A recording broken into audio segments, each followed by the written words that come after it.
노동자가 추석 배송 물량 폭증에 따른 분류 작업 인력 추가를 요구하며 작업 중단을 결의했습니다.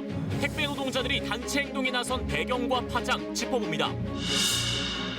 상습 아동 성범죄자 조두순이 오는 12월 만기 출소 뒤 고향으로 돌아가겠다고 밝히자 해당 지역사회의 불안감이 커지고 있습니다. 법무부는 조두순에게 1:1 전담 보호관찰관을 붙이기로 했습니다. 더불어민주당이 나라를 위해 몸을 바치는 것이 군인의 본분이라는 안중근 의사의 말을 인용하며 추미애 장관 아들이 몸소 실천했다는 논평을 냈습니다. 야당이 부적절한 비유라고 비판하며 논란이 일자 해당 논평은 삭제됐습니다. 코로나19 발생 이후 고속도로 휴게소를 다녀간 코로나19 확진자가 100명이 넘는데도 방역 체계는 허술한 것으로 드러났습니다. 대중교통 이용 시 의무화한 마스크 착용 실태 현장 취재했습니다. 경기도 평택의 한 편의점에 30대 여성이 차량을 몰고 들어가 전진과 후진을 반복하며 난동을 부렸습니다. 신고를 받고 출동한 경찰의 저지에도 20여 분 동안 난동이 계속됐습니다.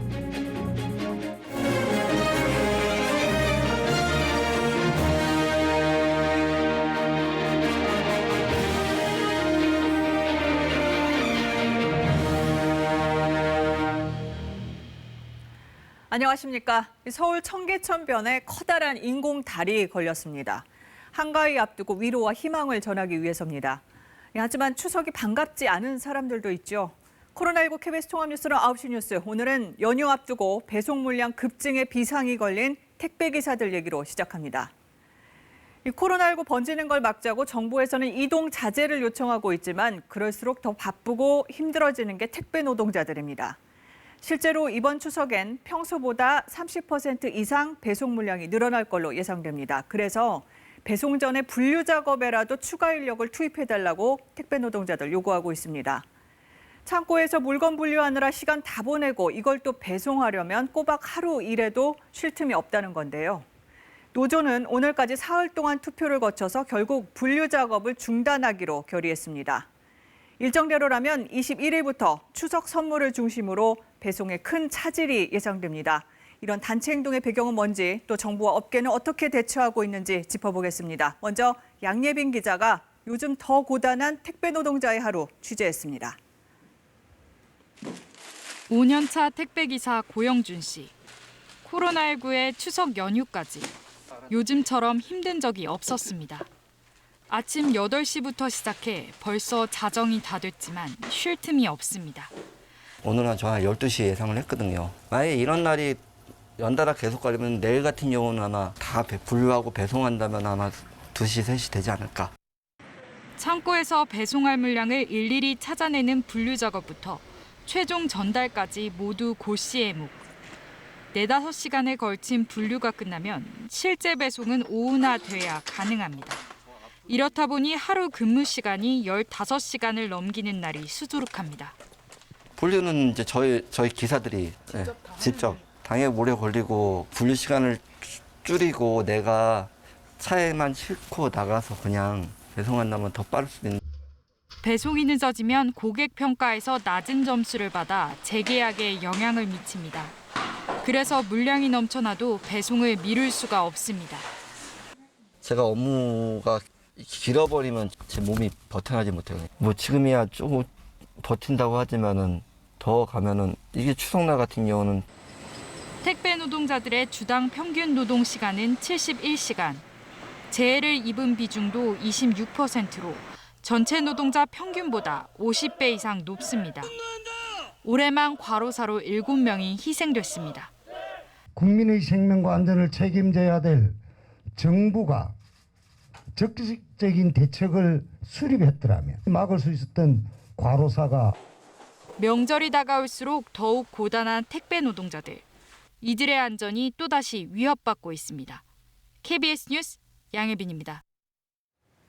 네, 그럼 택배 노조의 이 투표 내용 또 정부와 업계 움직임 조금 더 알아보겠습니다. 취재 기자 연결합니다.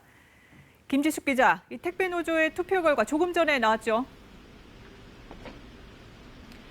네, 택배 노조의 이번 투표는 배송 전 분류 작업 중단에 대한 찬반을 물었던 건데 방송 직전에 알아보니까 90% 이상이 찬성한 걸로 확인됐습니다. 일정대로라면 21일부터 분류 작업이 중단되고 이렇게 되면 실제 배송도 차질이 생길 수밖에 없는데요. 택배 노조는 내일 기자회견에서 투표 결과 그리고 이후 일정을 밝힐 예정입니다. 지금 김 기자가 있는 곳이 물류센터잖아요. 그럼 택배 노조는 거기서 이루어지는 분류 작업 안 하겠다는 겁니까? 네, 택배 기사들은 보통 새벽에 물류센터에 나와서 분류 작업에 나서고 그다음에 이걸 차에 싣고 배송에 나서게 되는 건데요. 분류 작업을 안 하면 배송도 어려워지는 거죠. 네, 다음 주 월요일이면 아직 시간이 없는 건 아닌데 이 택배 회사나 정부 대책을 마련하고 있는 겁니까? 네, 아직 공식 입장이 나오진 않았는데요. 오늘 이미 정부와 택배업계가 비공개 간담회를 가졌고 모레엔 민주당과 국토부, 고용부 관계자들이 만날 거라는 얘기도 있습니다. 네, 한 달 전에는 정부와 업계가 같이 택배 없는 날도 만들고 했는데 이 택배 노동자 과로 문제 해결이 잘 안 되는 것 같네요. 네, 일단 택배 기사의 법적 지위는 대부분 특수 고용직입니다. 업체와 계약할 때 구역을 할당받고 배송 건수에 따라 수수료를 받는 방식인데요. 예를 들어 하루 200개를 배송했는데 연휴를 앞두고 400개가 됐다고 해도 혼자서 다 감당해야 하는 구조입니다. 이들이 중단하겠다는 분류 작업이 특히 문제인데 새벽부터 이 분류 작업에 시간을 다 보내면 배송도 늦게 끝나고 또 새벽에 나와야 하는 악순환이 이어지는 거죠. 당장은 정부나 택배업계 모두 뾰족한 대책은 없어 보입니다. 지금까지 서울 양평동 물류센터에서 KBS 뉴스 김지숙입니다. 공황도, 폭동도, 사재기도 없다. 코로나가 퍼지기 시작한 2월 말 미국 ABC 방송 기자가 전한 대구의 풍경입니다. 이 외국인들 눈에 한국은 좀 신기했을 겁니다. 휴지와 생필품이 동나고 상점 진열대가 텅 비었던 다른 나라와는 달리 차분해 보였던 거죠. 비결 중에 하나, 빠르고 정확한 배송 시스템을 빼놓을 수 없습니다. 택배기사, 버스기사, 또 의료인력이나 요양보호사 등을 필수 노동자라고 부릅니다. 지금처럼 띄엄띄엄 거리 둔 상황에서 사람들을 연결하는 고리가 됩니다. 해외에서는 이미 에센셜 워커, 또 키워커라는 말을 붙였습니다. 감염의 위험을 감수하면서 비대면의 세상을 가능하게 해주는 겁니다. 국내에서는 서울의 한 구청이 재난 상황에서도 대면 업무를 하는 이런 필수 노동자를 지원하고 보호하는 조례를 마련했습니다. 보도에 송금한 기자입니다. 마을버스 기사 황희석 씨는 매일 시민 수백 명을 태웁니다. 확진자가 급증하던 시기에도 운전대를 놓을 수는 없었습니다. 매일 버스가 필요한 시민들이 있기 때문입니다. 사람하고 계속 접촉을 해야 되고 많은 사람이 오고 타고 다니는 버스니까 좀 조심해야 되고 개인 청결부터 신경을 써야 되는 부분이 있겠죠. 예년 같으면 버스 운행을 늘리는 추석 연휴. 올해는 연휴 이동 자제 때문에 배차가 오히려 줄었습니다.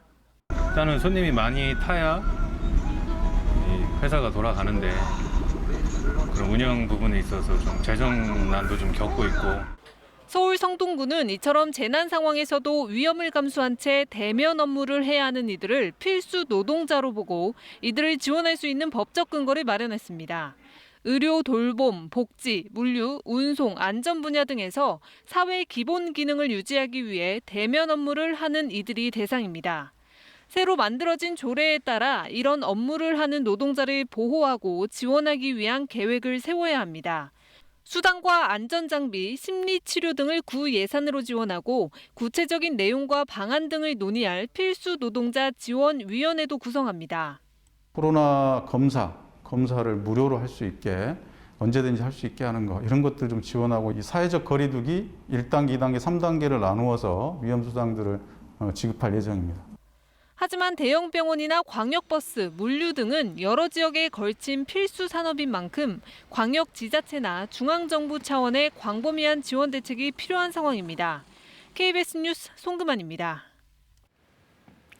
지난 2008년 경기도 안산에서 초등학교 1학년 여자아이를 성폭행했던 상습 아동 성범죄자 조두수는 징역 15년을 선고받았다가 술에 취해 심신미약 상태였다는 게 참작돼 3년 감형된 12년형을 받았습니다. 그리고 3달 있으면 만기 출소합니다.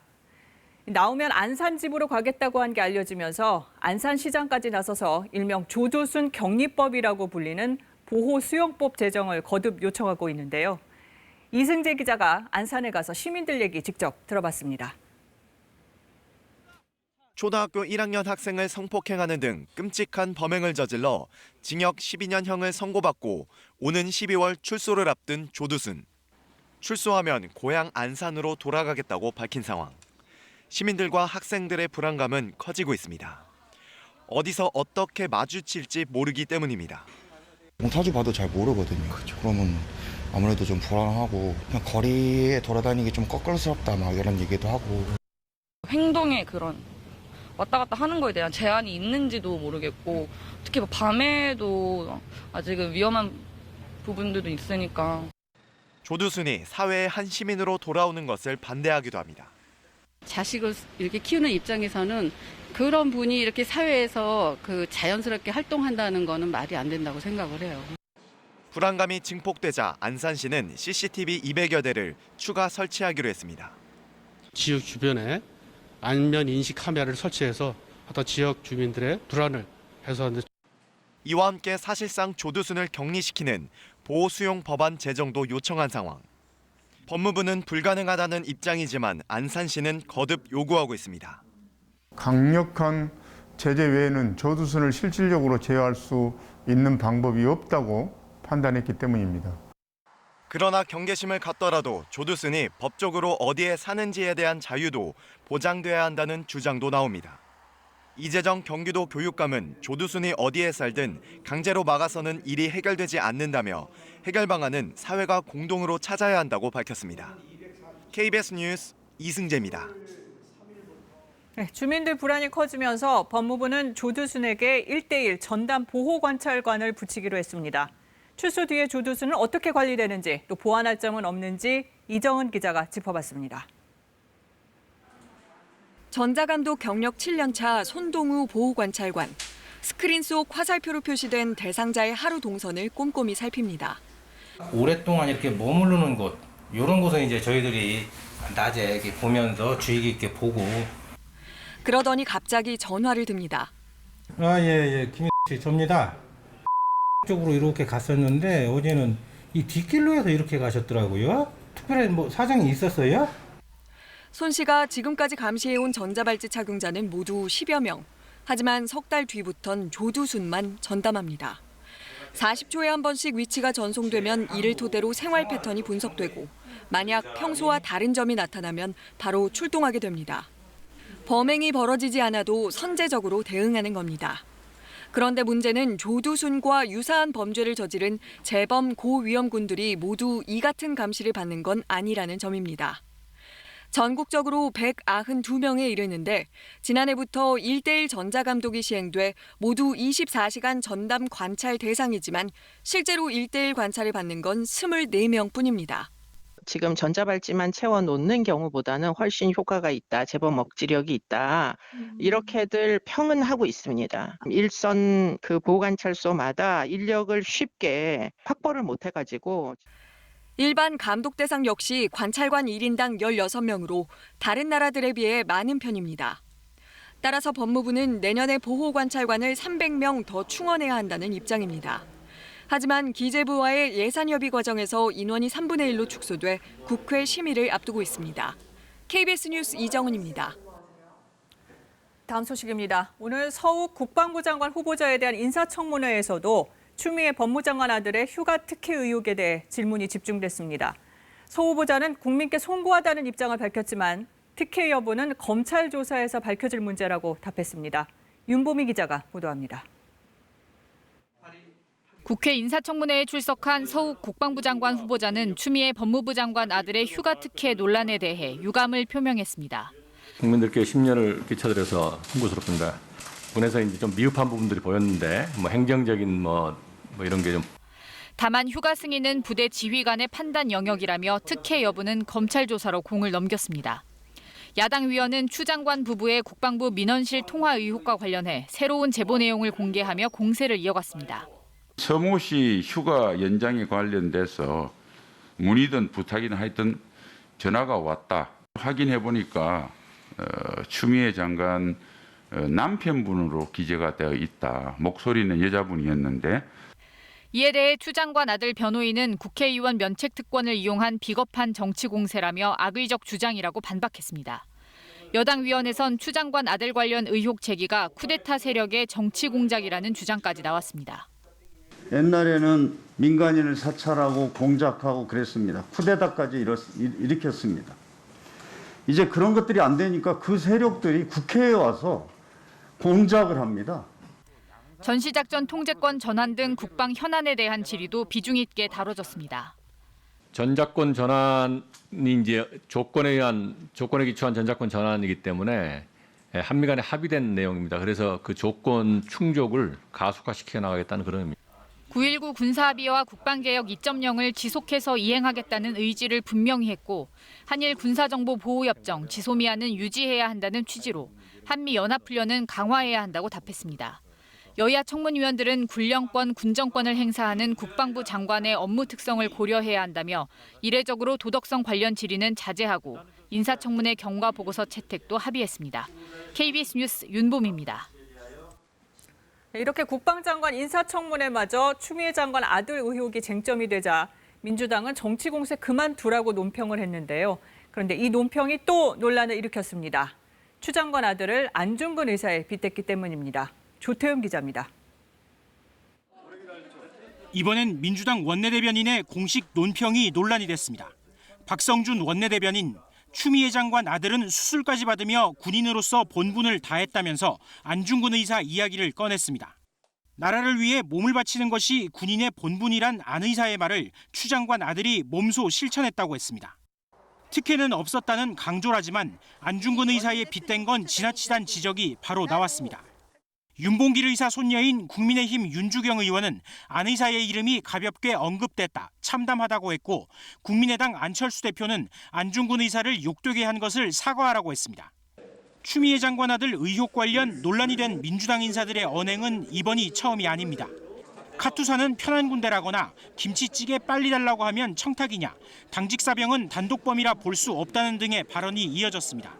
국민을 설득하기보단 야당과 대결하려 하다 보니 발언이 거칠어졌다는 지적인데 당내에서도 우려가 나오고 있습니다. 예민하게 다뤄져야 되고 낮은 자세로 이 문제를 처리해야 된다고 생각을 하는데 계속해서 이게 불법이다 아니다 이렇게만 바라보고 있는 것에 대해서는 박성준 원내대변인은 3시간 만에 안 의사 부분을 삭제해 논평을 수정하고 물의를 일으켜 깊이 유감을 표한다고 밝혔습니다. KBS 뉴스 조태흠입니다. 민주당은 오늘 소속 선출직 공직자와 당직자들을 상시 감찰하는 윤리감찰단을 출범시켰습니다. 논란을 빚고 있는 이상직 의원과 김홍걸 의원이 첫 감찰 대상이 됐습니다.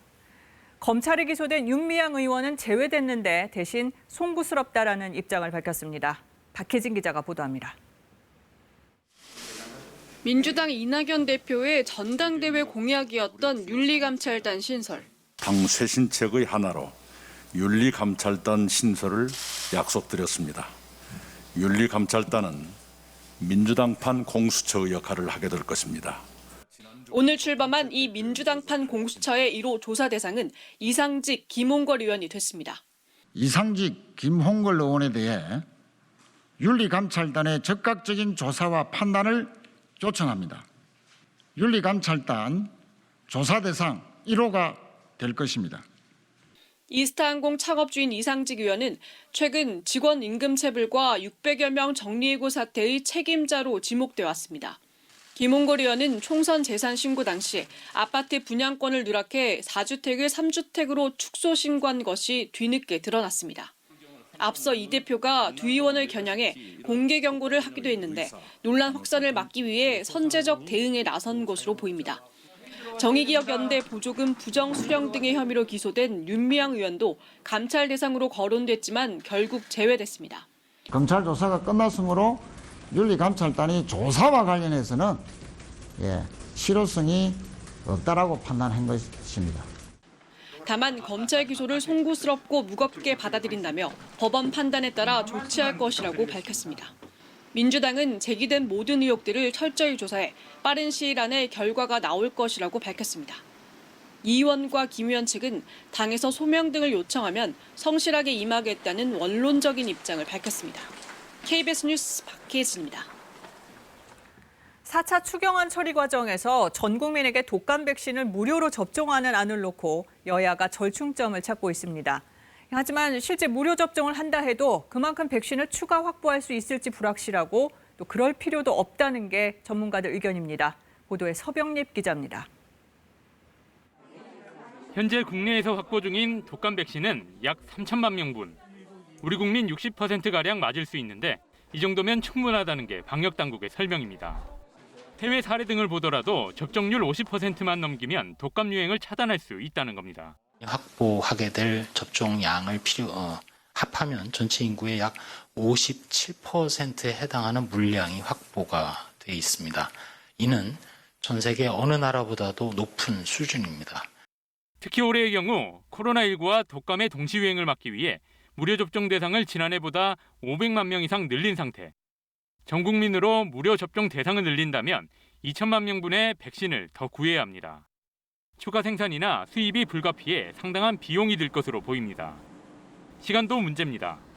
백신 생산까지는 준비 기간을 포함해 통상 5, 6개월이 걸립니다. 지금부터 준비해도 내년 2월에나 생산이 가능한데 이미 독감 유행이 끝나는 시기입니다. 다른 나라들 역시 코로나19와 독감의 동시 유행을 막아야 하는 상황이어서 수입 또한 만만치 않습니다. 때문에 현재 확보한 분량 내에서 독감 유행을 막을 최적의 방법을 찾아야 한다는 게 전문가들의 공통적인 의견입니다. 무료로 공급할 수 있는 백신의 양을 고려를 해서 연령에 따라서 고위험군의 범위를 넓혀가는 방향으로 가는 것이 바람직할 것 같습니다. 백신 접종만 가지고 독감을 예방하는 건 아닙니다. 마스크, 손 씻기, 사회적 거리 두기 그런 것으로 이제 예방이 가능하고 또 타미플루가 있습니다. 현재 독감 백신 비축량은 미국이 우리와 비슷한 수준이고 일본과 영국은 인구의 절반분가량만 확보한 것으로 알려졌습니다. KBS 뉴스 서병립입니다. 이번 추석은 코로나19 탓에 귀성을 자제하자는 움직임이 있긴 하지만 명절이 되면 유동 인구가 늘 수밖에 없을 텐데요. 많은 귀성객들이 다녀갈 고속도로 휴게소와 열차의 방역 상황을 점검해 보겠습니다. 먼저 코로나 사태 이후 100명이 넘는 확진자가 다녀간 고속도로 휴게소의 실태를 문예슬 기자가 현장 취재했습니다. 네, 저는 지금 영동고속도로 덕평휴게소에 나와 있습니다. 이 코로나19 사태 이후 확진자 4명이 들른 곳이기도 한데요. 이 추석 명절 앞두고 방역 대책 어떻게 준비하고 있는지 확인해 보겠습니다. 출입구는 3곳으로 통일하고 체온을 재고 출입 명부도 작성합니다. 하지만 이용객들이 드나드는 또 다른 출입구가 있습니다. 이곳엔 체온계와 출입 명부는 물론 통제하는 직원도 없습니다. 이번엔 식당으로 가봤습니다. 일부 테이블에는 침을 막을 수 있는 칸막이가 없고 마스크를 벗은 이용객들이 눈에 띄지만 아무런 제재가 없습니다. 경부고속도로의 또 다른 휴게소. 식당을 제외하곤 간편 음식 매대와 편의점 모두 출입 명부가 없습니다. 출입 명부 작성 어디다 하는 거예요? 카드 결제를 하지 않으면 방문 기록 추적이 쉽지 않아 확진자가 발생할 경우 밀접 접촉자를 찾는데 어려움을 겪을 수 있는 겁니다. 긴 여행길에 나선 이용객들은 걱정이 큽니다. 발열 체크하는 거는 제가 못 봤어요. 가족끼리 이용한다면 웬만하면 화장실만 갔다 올 거고요. 줄을 서지 않고 접촉 없이도 빠른 측정이 가능한 열화상 카메라가 설치된 휴게소는 전국에서 10곳 중 한 곳에 불과합니다. 이번에 추석 명절에 불특정 다수가 이용을 하게 돼서 위험에 노출될 소지가 큽니다. 그래서 도로공사나 휴게소 측에서 철저한 방역이 필요한 거죠. 코로나19 발생 이후 전국의 고속도로 휴게소를 다녀간 확진자는 모두 122명으로 이들이 이용한 휴게소는 100곳이 넘는 것으로 나타났습니다. 한국도로공사는 많은 사람이 몰리는 휴게소 특성상 방역이 쉽지 않다며 추석 연휴 기간 운영 대책을 마련 중이라고 밝혔습니다. KBS 뉴스 문예슬입니다. 명절 때면 고속도로만큼 열차도 많은 사람들이 이용하는데요. 열차에서 마스크를 제대로 쓰지 않는 승객들이 여전해 승무원들의 고충이 크다고 합니다. 신지수 기자가 취재했습니다. 지난달 부산에서 수서역으로 향하던 SRT 열차 안. 한 승객이 마스크 착용을 부탁하는 승무원에게 욕설을 내뱉습니다. 마스크 잠깐 되는 거 같다. 경제자청 만드네 이게. 이처럼 열차 내에서 마스크 착용을 둘러싼 실랑이는 끊이지 않고 있습니다. 열차 안에서도 이렇게 마스크를 계속 착용해야 하는데요. 방역 수칙이 잘 지켜지고 있는지 승무원과 함께 점검해 보겠습니다. 한 승객이 코와 입을 드러낸 채 잠을 자고 있습니다. 승무원이 마스크 착용을 안내하자 그제야 마스크를 코까지 완전히 덮습니다. 객실 밖 통로에는 승객들이 마스크를 턱까지 내리고 이야기를 나눕니다. 한 손엔 맥주 캔까지 들려 있습니다. 안녕하세요, 고객님들. 마스크 착용을 좀 부탁드립니다. 황급히 마스크를 올리며 자리로 돌아간 이들은 승무원의 눈을 피해 마스크를 다시 벗습니다. 고속열차 SRT에서 지난 6월부터 석 달 동안 접수된 마스크 관련 민원은 모두 425건. 대체로 마스크 착용 요구를 잘 따르지만 거칠게 항의하는 경우도 적지 않다고 합니다. 저희는 해야 되는 일이라서 그리고 또 민원이 들어와서 이렇게 부탁을 드렸는데도 잠깐 벗었는데 불친절하다고 민원 넣는다고. 밀폐된 공간에서 많은 사람이 탑승한 채 장시간 이동해야 하는 고속열차. 이용객이 늘어나는 추석이 다가오는 가운데 코레일과 수서 고속철도는 마스크 착용은 물론 음식 섭취 자제와 손 소독 등 열차 내 방역 수칙 준수를 당부했습니다. KBS 뉴스 신지수입니다. 코로나19 신규 확진자가 113명 나왔습니다. 국내 발생 환자는 105명으로 나흘 만에 다시 세 자릿수를 기록했는데 새로운 집단 감염이 잇따랐고 감염 경로가 확인되지 않은 사례가 4명 중 1명꼴로 최고치를 기록했습니다. 지역 곳곳에 조용한 전파가 추석 연휴를 거쳐 대규모 확산으로 이어질까 우려됩니다. 우한솔 기자의 보도입니다. 200여 명이 입소한 경기도의 한 정신요양시설입니다. 직원 중에 확진자가 나와 검사해보니 동료 직원 등 2명의 확진자가 추가로 나왔습니다. 코트로 안 들어간 걸로 봐서는 동선이 문제가 그래도 좀 덜 돼 있던 걸로 지금 파악이 되고 있고요. 역시 확진자가 나왔던 서울 강남의 마스크 생산업체에서는 7명이 더 감염됐는데 방역 수칙을 잘 지키지 않은 사실이 확인됐습니다. 마스크 착용이 미흡했으며 사무실은 환기가 잘 안 되는 구조인 것으로 사무실 내에서 함께 식사를 한 것으로 확인이 되었습니다. 경기도 이천시 주간보호센터 관련도 2명이, 경북 칠곡군 산양삼 사업설명회와 전북 익산시 동익산 결혼상담소 관련은 4명이 더 늘었습니다. 1명이 추가 확진된 서울 송파구 우리교회에서도 대면 예배가 금지된 이후 2차례에 걸쳐 10여 명이 모였던 것으로 드러났습니다. 이처럼 방역 수칙을 어겨 집단 감염되는 사례가 끊이질 않으면서 국내 발생 환자는 나흘 만에 다시 세 자릿수로 늘었습니다. 특히 지난 2주 동안 언제 어디에서 감염됐는지 확인되지 않은 비율도 4명 중 1명꼴로 늘어나 집계 이후 최고치를 기록했습니다. 방역의 차질은 물론 추석 연휴를 앞두고 대규모 확산 가능성이 우려되는 이유입니다. 추석 연휴의 대규모 인구 이동이 예정된 만큼 그 전까지 최대한 환자 수를 줄이고 지역 사회에 잠복한 감염을 조기에 발견해야 합니다. 정부는 감염 확산을 줄이기 위해 기업의 재택근무 시행을 적극 장려하겠다며 구체적인 운영 지침을 담은 종합 매뉴얼을 내놨습니다. KBS 뉴스 우한솔입니다. 오늘 KBS 직원 1명이 코로나19 확진 판정을 받았습니다. KBS는 즉시 건물 소독 등 필요한 방역 조치를 마쳤습니다.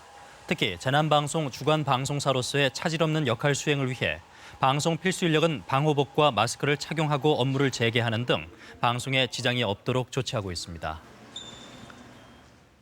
광복절 집회를 주도한 보수단체들이 개천절에도 광화문에서 집회를 열겠다고 밝혔습니다. 집회는 헌법이 보장한 자유라는 것인데 시민들은 개천절 집회로 코로나19가 다시 번질 수 있다며 걱정하고 있습니다. 이세준 기자가 취재했습니다. 코로나19 재확산의 계기 중 하나로 지목되는 지난달 광복절 서울 도심 집회. 당시 집회를 주도한 8.15 비상대책위원회가 다음 달 개천절에도 집회를 열겠다고 밝혔습니다. 국민의 기본권을 제한하는 반헌법적 행태는 단호히 반대한다. 10월 3일 집회마저 코로나를 핑계로 막을 수는 없을 것이다. 비대위는 집회 당일 마스크 착용 등 방역 지침을 준수하겠지만 헌법이 규정한 집회 결사의 자유를 보장하라며 경찰에 집회 신청서를 제출했습니다. 그러면서 사랑제일교회와 이번 집회는 관련이 없다고 선을 그었습니다. 사랑제일교회는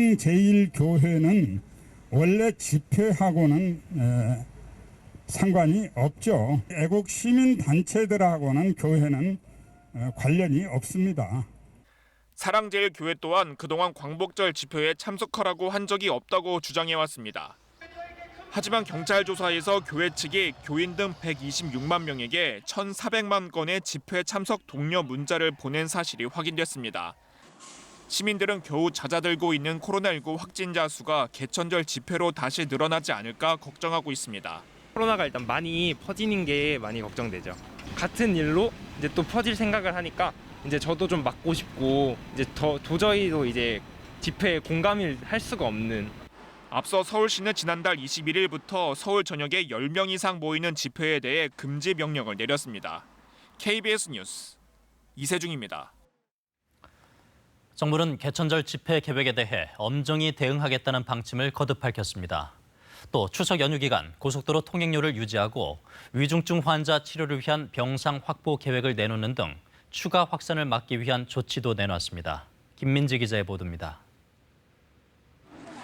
지난 광복절 집회 관련 누적 확진자는 600명이 육박하고 있습니다. 서울 120여 명을 비롯해 관련 확진자가 전국에 퍼져 있고 지금도 추가 전파 사례가 이어지고 있습니다. 정부는 개천절 집회 자체를 원천 차단하겠다는 강경한 입장입니다. 이미 신고된 10인 이상 집회 87건은 금지 조치됐고 집회를 강행할 경우 예외 없이 엄중히 수사하고 주최자뿐 아니라 단순 참가자도 처벌 대상이라고 강조했습니다. 해당 단체는 지금이라도 집회 계획을 철회해 주시기 바랍니다. 집회가 강행된다면 정부는 국민의 생명과 안전을 지키기 위해 법과 원칙에 따라 단호히 대응할 것임을. 추석 연휴 기간 대규모 이동을 줄이기 위해 고속도로 통행료를 평소처럼 받기로 했습니다. 9월 30일부터 10월 2일까지 4일간 통행료 수입은 휴게소 방역 인력과 물품 지원 등에 사용됩니다. 160명까지 늘어난 위중증 환자 집중 치료를 위해 추가 병상 확보 계획도 나왔습니다. 병동 전체를 코로나19 중환자 병상으로 운영하는 전담 병동 지정제도 등을 도입해 내년 3월까지 600여 개 이상의 병상을 확보하겠다는 겁니다. 중환자 병상을 중심으로 의료체계의 대응 역량을 충실히 확충한다면 사회적 거리두기 기준과 조치들도 보다 유연하게 적용할 수 있을 것으로. 서울시의 경우 집합금지가 해제된 PC방에서 음식물을 파는 것은 여전히 금지하되 물과 비알코올 음료는 허용하기로 했습니다. 또 만 19살 미만은 보호자를 동반하더라도 출입이 금지됩니다. KBS 뉴스 김민지입니다. 개천절엔 집회 손님을 안 태웁니다. 전세버스 기사들이 개천절 집회에 참석하는 버스는 운행하지 않겠다고 선언했습니다. 전국 16개 시도 조합 가운데 광주광역시와 전남, 부산과 경남, 충북 등 5곳이 우선 참여했습니다. 수학여행이나 지역 축제가 줄줄이 취소되면서 매출은 반토막이 났지만 기사들 먹고 사는 일보다 시민들의 건강이 더 우선이라고 생각한 것입니다. 모두 근근히 버티고 있지만 시민들에게 걱정 끼치는 일은 할 수 없습니다. 운전대를 잡지 않기로 한 기사들은 비록 힘들지만 조금만 더 참아보겠다고 말했습니다. 네, 어제 경기도 평택에서 편의점에 차량이 돌진한 사건이 있었죠. 운전자인 30대 여성에 대해 경찰이 구속영장을 신청했는데 공모전에 접수한 그림이 없어졌다는 게 이 다툼의 시작이었습니다. 김용덕 기자가 보도합니다. 편의점 안에서 트렁크를 연 채 후진하는 승용차. 입구를 부수고 멈추더니 다시 안으로 돌진합니다. 이 차량은 전후진을 반복하며 물건을 닥치는 대로 부숩니다. 신고를 받고 출동한 경찰의 저지에도 난동은 20여 분 동안 계속됐습니다. 결국 경찰이 공포탄 한 발을 쏘며 운전자를 체포했지만 욕설을 하며 격렬히 항의하는 피해자와 주민들을 끝까지 쳐다보며 연행됩니다. 아무데 여러 사람 많이 있었어요. 경찰들도 가는데 경찰 못 들어가고 아주 사람들이 사건이 일어난 편의점입니다. 외부 유리벽이 파손돼 나무로 막아놓은 상태인데요. 체포된 여성이 이곳에서 난동을 부린 건 이번이 처음이 아니었습니다. 갈등이 시작된 것은 지난 5월 이 편의점 본사가 주최한 그림 대회. 운전자 39살 A씨가 편의점에 접수한 자녀의 그림이 분실되자 다툼이 시작됐습니다. 신고가 들어갔던 상황인데 접근 금지까지 얘기가 있었는데 계속 난동을 피웠어요. 오토바이라고 왔다 갔다 하는. A씨는 지난 6월에도 편의점에서 소란을 피우고 출동한 경찰에게 욕설을 하다 공무집행 방해 등 혐의로 기소되기도 했습니다. 또 2년 전에도 홧김에 차량으로 건물 외벽을 들이받아 처벌받기도 했고 분노조절 장애로 치료받은 적도 있는 것으로 알려졌습니다. 경찰은 특수상해와 특수재물손괴 등 혐의로 A씨에 대해 구속영장을 신청했습니다. KBS 뉴스 김용덕입니다. 여행용 가방 안에 9살 아들을 가둬 숨지게 한 의붓 어머니에 대해 1심 재판부가 징역 22년을 선고했습니다. 유족과 시민단체는 형량이 낮다면서 반발했습니다. 최선중 기자입니다. 재판부는 9살 아들을 7시간 넘게 여행 가방 안에 가뒀던 의붓 어머니 A씨가 가방 위에 올라가 숨쉬기 어려웠던 아들의 가슴을 눌러 압박한 사실이 인정된다고 밝혔습니다. 또 친자녀들이 여러 차례 119에 신고하자고 말했지만 이마저 무시한 학대 행위는 미필적 고의에 의한 살인죄를 적용할 수 있다고 보고 징역 22년을 선고했습니다. 판결 도중 아이는 마지막까지 엄마가 구해줄 거라는 희망을 갖고 있었을 것이라면서 어떤 동정심도 없는 피고인에게 분노가 느껴진다고 판시하는 대목에서 재판장과 일부 방청객들은 울먹이기도 했습니다. 사건 내용 때문에 정말 판사님도 우시고 방청객도 다 울고 그랬는데 그래도 이보다는 더 좀 엄중한 처벌이 내려졌어야 한다고 생각을 합니다. 피해자 유가족들은 재판부가 검찰이 구형한 무기징역을 선고했어야 했다며 불만을 나타냈습니다. 11년 정도면 가석방이 될 수도 있다고 하는데 그건 진짜 말도 안 되는. 그렇게밖에 형량이 안 나오면은 추후에 이런 일이 또다시 일어나지 않을 거라는 장담을 할 수 없는 거죠. 재판부는 피고인의 죄질이 무겁다면서도 검찰이 요구한 전자발찌 부착 청구는 받아들이지 않았습니다. 피고인이 초범인데다 재범 가능성이 객관적으로 입증되지 않았다는 이유에서입니다. 검찰은 판결문을 검토한 다음 항소 여부를 결정할 것이라고 밝혔습니다. KBS 뉴스 최선중입니다. 춘천 의암호의 선박 전복 사고와 관련된 CCTV 영상이 실종자 가족 뜻에 따라 오늘 처음 공개됐습니다. 선박이 뒤집히던 당시 상황이 그대로 담겨 있습니다. 임서영 기자입니다. 선박 전복 사고 당일 춘천 의암호. 의암댐에서 500m 떨어진 상류에 설치된 강철선이 갑자기 아래로 처집니다. 수상 통제를 알리는 접근 금지 표시선입니다. 철선이 처지고 문제의 인공수초섬이 나타납니다. 수초섬을 따라 수초섬 제작업체 직원이 탄 고무보트와 경찰정이 보입니다. 이때 수상 통제선이 갑자기 위로 튀어오르더니 경찰정이 옆으로 뒤집힙니다. 뒤따라오던 춘천시 환경감시선도 전복됩니다. 잠시 후 춘천시 소속 행정선이 통제선 가장자리 쪽으로 움직이더니 통제선 아래쪽으로 빠져나와 떠내려가던 환경감시선 쪽으로 따라갑니다. 지금으로부터 40여일 전 의암호에서 벌어졌던 일입니다. 의암호 선박 전복 사고 이후 사고 당시 장면이 담긴 화면이 공개되는 건 이번이 처음입니다. 춘천시는 기간제 근로자들의 마지막 모습이 제대로 알려지길 바란다는 실종자 가족의 요청에 따라 이 영상을 공개하기로 결정했다고 밝혔습니다. 그 작고 힘없는 배를 돌려 공포스러운 물살 속으로 의연히 돌진하셨던 5분의 숭고한 희생과 사랑을 세상이 꼭 기억해 주셨으면 좋겠습니다. 이 영상과 함께 사고 당일 수초섬을 고정하는 수상 작업을 벌이는 동영상과 관련 현장 사진 3장도 공개됐습니다. 시간대별로 흐름대로 그대로 모든 것들을 볼 수 있었기 때문에 훨씬 더 이 사건 전반을 이해하는 데 도움이 되고요. 경찰은 수초섬 제작업체와 춘천시 공무원 10여 명을 입건해 40일 넘게 수사를 벌이고 있습니다. KBS 뉴스 임서영입니다. 코로나19로 배달 수요가 늘면서 길에서 오토바이로 배달하는 분들 더 자주 보게 되죠. 배달 앱 시장은 코로나19 이후 더 빠르게 성장하면서 결제 금액은 올해 초 1조 원을 돌파했고 지난달에는 1조 2천억 원을 넘어 사상 최대를 기록했습니다. 그러면서 수수료 논란도 거세지고 있는데요. 이 주요 배달 앱들 수수료는 물건값의 10% 이상. 업주들은 대부분 배달 앱 2-3군데에 가입하다 보니까 부담이 크다, 수수료를 내려달라 이렇게 요구하고 있습니다. 이런 문제를 해결하기 위해 그동안 자치단체들이 잇따라 공공배달 앱을 출시해 왔는데 오늘 서울에서도 첫 서비스가 시작됐습니다. 그 기대와 우려, 김수영 기자가 취재했습니다. 서울 영등포에서 음식점을 운영하는 최인규 씨는 배달앱 2곳에 가입돼 있습니다. 배달로 버텨야 하는 상황, 걱정은 수수료입니다. 기본적으로 15% 이상 나간다고 보시면 돼요. 그렇죠. 거기에 뭐 다른 고정 비용 따지고 나면은 솔직히 저희 같은 경우는 미니멈 2만 원짜리 팔아가지고 남는 건 아니에요. 최 씨는 고민 끝에 서울시 공공배달앱 제로배달 유니온에 가입했습니다. 제로배달 유니온은 서울시 간편결제 시스템인 제로페이와 민간 중소업체들의 배달앱을 결합한 형태입니다. 수수료율이 최대 2%로 기존 배달앱의 절반도 안 되는 게 가장 큰 매력. 지역 화폐로 결제가 가능하다는 점도 장점으로 꼽힙니다. 서울사랑 상품권을 사용할 수 있고요. 그리고 제로페이로도 결제하실 수 있습니다. 그래서 최대 20%까지 할인을 상시받으실 수 있기 때문에 많은 소비자들이 이용해 주실 것 같아요.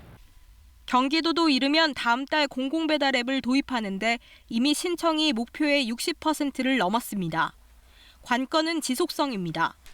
올해 5월 공공배달앱을 시작한 인천 서구는 가맹점 할인, 지자체 캐시백 등 최대 22%의 혜택을 앞세워 이용자가 크게 늘고 있습니다. 처음에는 매출의 5% 정도를 차지했는데 지금 9월달 기준 한 30% 정도에서 지금 가파른 오름세를 보이고 있는 것 같습니다. 반면 전북 군산의 공공배달앱은 복잡한 이용 절차와 관리 부족 등으로 고전하고 있습니다. 공공 영역의 특성상 그 소비자들의 어떠한 다양한 요구, 변화하는 요구에 적절히 대응하기가 쉽지 않을 것이다. 공공배달앱의 성공 여부는 결국 편리함, 지속적인 관리를 통해 소비자들의 선택을 받느냐에 달려 있습니다. KBS 뉴스 김수영입니다. 12월 3일 수능 시험일까지 이제 78일 남았습니다. 코로나가 걱정되긴 하지만 예정대로 치르겠다는 게 교육 당국의 입장인데요. 지난 3일 시작된 수능 원서 접수는 모레 마감되고 다음 주부터는 수시 모집 원서 접수가 진행됩니다. 코로나 확산 때문에 여느 해보다 힘겨운 수험생들. 오늘 수능과 거의 같은 조건에서 자신의 실력을 가늠해 볼 수 있는 마지막 모의 평가를 치렀습니다. 비대면 수업만 진행하는 대형 학원들도 오늘은 문을 열고 재수생들이 시험을 치렀습니다. 최문종 기자가 보도합니다. 집합 금지 명령으로 문을 닫았던 대형 학원에 수험생들이 모여듭니다. 체온부터 점검하고 모의 평가를 치를 강의실로 향합니다. 학교 시험장에서도 마스크는 필수, 문제지를 만지는 감독관은 장갑도 끼었습니다. 4월 달에는 좀 힘들었는데 이제 마스크를 이제 하도 오래 끼다 보니까 이제 다들 적응한 것 같아가지고 이제는 웬만큼 다 쓰고 하더라고요. 올해 수능 유형과 난이도를 살펴보고 지원 대학을 가늠할 사실상 마지막 기회다 보니 코로나 감염 걱정에도 48만 명 넘게 응시했습니다. 문제를 낸 교육과정평가원은 EBS 연계율 70%의 지난해 수능과 비슷한 난이도라고 밝혔습니다. 코로나19 확산 때문에 시험 일정과 공부 장소, 방법이 자주 바뀌는 것도 수험생들을 더 힘들게 하고 있습니다. 스터디 카페 갈 수 있을 때까지는 잘 몰랐는데 독서실이랑 스터디 카페까지 닫고 나니까 집에서 많이 있어야 되잖아요. 그러니까 진짜 공부 집중이 안 되더라고요. 무엇보다 수능까지 생활 리듬을 유지하면서 감염되지 않도록 건강 관리를 하는 게 중요합니다. 갑작스럽게 비대면 수업이 진행된다 하더라도 현재 어떤 그 학습 리듬과 패턴, 하루에 어떤 공부하는 시간이 일정하게 유지되는 것이 가장 바람직하고 남은 10월 달하고 11월 동안에는 또 모의고사 등을 통해서 실전 감각을 익히는데 또 이번 모의평가의 분석 결과는 올해 수능 시험에 반영됩니다. 교육부는 시험장 거리 두기와 환자나 격리 학생 응시 방안 등 수능 세부 대책을 논의하고 있습니다. KBS 뉴스 최문정입니다. 세계 유수의 제약사들이 코로나19 백신 개발에 열을 올리고 있지만 임상시험의 마지막 단계인 3상에서 잇따라 부작용이 확인됐습니다. 안전한 백신은 내년 초에나 개발될 것이란 전망이 나왔습니다. 워싱턴에서 서지영 특파원이 보도합니다. 코로나19 백신 개발 선두주자인 영국 제약사 아스트라제네카의 미국 내 3상 임상시험에 제동이 걸렸습니다. 앞서 아스트라제네카는 3상 임상시험 도중 참가자 한 명에게서 부작용이 발견돼 시험을 중단했습니다. 이후 영국과 브라질 등에서 임상시험을 재개했지만 미 식품의약국 FDA가 안전성 조사에 착수하며 임상시험을 보류했습니다. We don't have all the facts, so we don't know the causation per se of this, but we really need to look into it, and that's our primary responsibility, the safety of the American people. 화이자의 3상 임상시험에서도 2만 9천 명 참가자 중 일부에게 두통, 오한, 고열 등의 부작용 증상이 나타났습니다. 부작용 사례가 잇따라 보고되면서 임상시험에도 차질이 빚어지고 있습니다.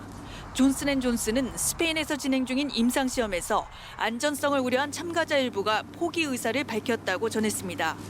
트럼프 대통령은 여전히 백신 개발은 기록적이라고 낙관론을 펼치고 있습니다. We're developing a vaccine in record time. It will be ready before the end of the year and maybe much sooner than that. 하지만 코로나19 백신 개발을 지원하고 있는 빌 게이츠는 현재 개발 중인 백신 중 어떤 것도 10월 말 이전에 미국에서 승인을 받을 것 같지 않다며 사실상 트럼프의 발언을 반박했습니다. 전문가들은 대체로 안전성이 확보된 코로나19 백신은 내년 초쯤 나올 것으로 예상하고 있습니다. 전 세계 누적 확진자는 이제 3천만 명을 눈앞에 두고 있습니다. 워싱턴에서 KBS 뉴스 서지영입니다. 스가 요시히데 자민당 총재가 오늘 일본의 새 총리로 취임했습니다.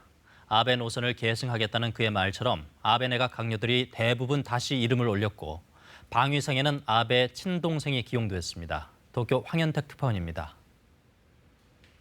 준이 심해스를 것이決まりました. 7년 8개월 만에 일본 총리가 교체됐습니다. 스가 내정자는 중의원 314명, 참의원 142명의 지지로 일본의 99번째 총리가 됐습니다. 내각 2인자이자 정부 대변인격인 관방장관은 가토 후생 노동상이 임명됐습니다. 아베 총리의 최측근으로 코로나19 대응 실패에도 오히려 승진했습니다. 私の使命であると認識をいたしております。国民のために働く内閣を作っていきたいと思います。 한일 관계에 강경한 아소 부총리와 모테기 외무상, 하기우다 문부 과학상 등은 유임됐습니다. 이들을 포함해 아베 내각에 몸담았던 강요는 새 내각 21명 중 무려 16명이나 됐습니다. 처음 입각한 강요들도 대부분 아베의 사람들로 채워졌습니다. 부흥상에는 아베의 가정교사로 알려진 히라사와 의원이, 특히 방위상엔 아베의 친동생 기시노부오 의원이 기용됐습니다. 어릴 적 외조부인 기시노부스케 전 총리의 양자가 된 인물로 A급 전범들이 압사된 야스쿠니를 수차례 참배해온 우익 인사입니다. 弟のシノブをですね、地元でしっかりと支えていただいておりますことを、今日は兄としてお願い申し上げたい。 스가 총리의 첫 행보는 결국 보은 인사였습니다. 7년 8개월 만에 막을 내린 아베 정권은 이름만 바꿔 영향력을 발휘할 수 있게 됐습니다. 도쿄에서 KBS 뉴스 황현택입니다.